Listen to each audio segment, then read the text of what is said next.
Bienvenue.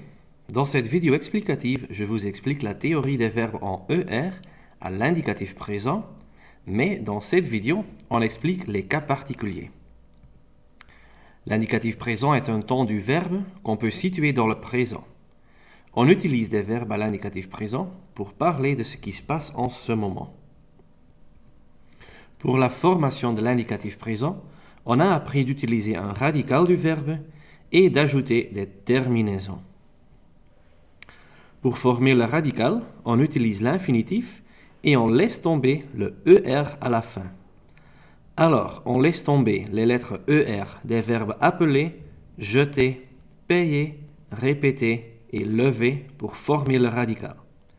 Fais attention, nous ne pourrons pas utiliser ce radical partout. Cela dépend de la terminaison qui suit. Les terminaisons des verbes en ER à l'indicatif présent ne changent jamais. Pour la première personne singulier, on ajoute un E. Pour la deuxième personne, ES. Et pour la troisième personne, de nouveau, un E.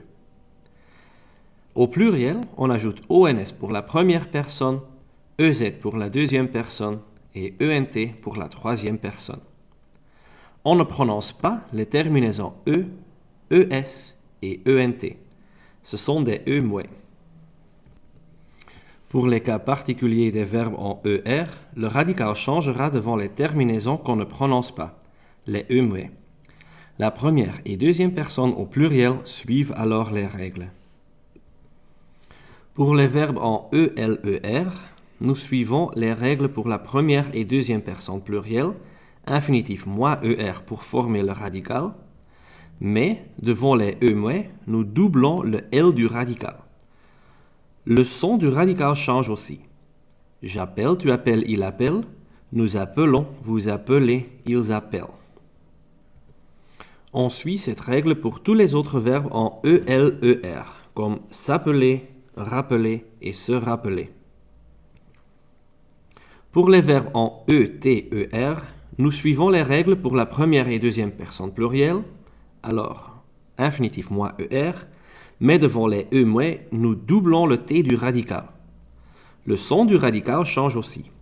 Je jette, tu jettes, il jette, mais on a nous jetons, vous jetez, et puis encore une fois, il jette. On suit cette règle aussi pour le verbe rejeter. Pour les verbes en YER, on suit de nouveau les règles pour la première et deuxième personne plurielle, alors on utilise l'infinitif moi ER, mais quand la terminaison est un E muet, le Y devient un I. Tous les verbes en YER suivent cette règle.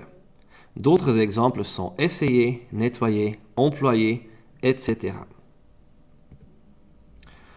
Pour les verbes qui se terminent par E, consonne, ER, on suit les règles pour la première et deuxième personne au pluriel, alors infinitif moi ER, mais quand la terminaison est un E muet, on ajoute un accent grave sur le E devant la consonne. Le son du radical change aussi. On a je pèse, tu pèses, il pèse, mais nous pesons, vous pesez, et puis encore une fois, il pèse. On suit cette règle aussi pour des verbes comme acheter, mener, se promener, lever et se lever. Pour les verbes qui se terminent par E, accent aigu, consonne, ER, on suit les règles pour la première et deuxième personne au pluriel, alors infinitif moi ER, mais quand la terminaison est un E muet, on change l'accent aigu en accent grave sur le E devant la consonne. Le son du radical change aussi.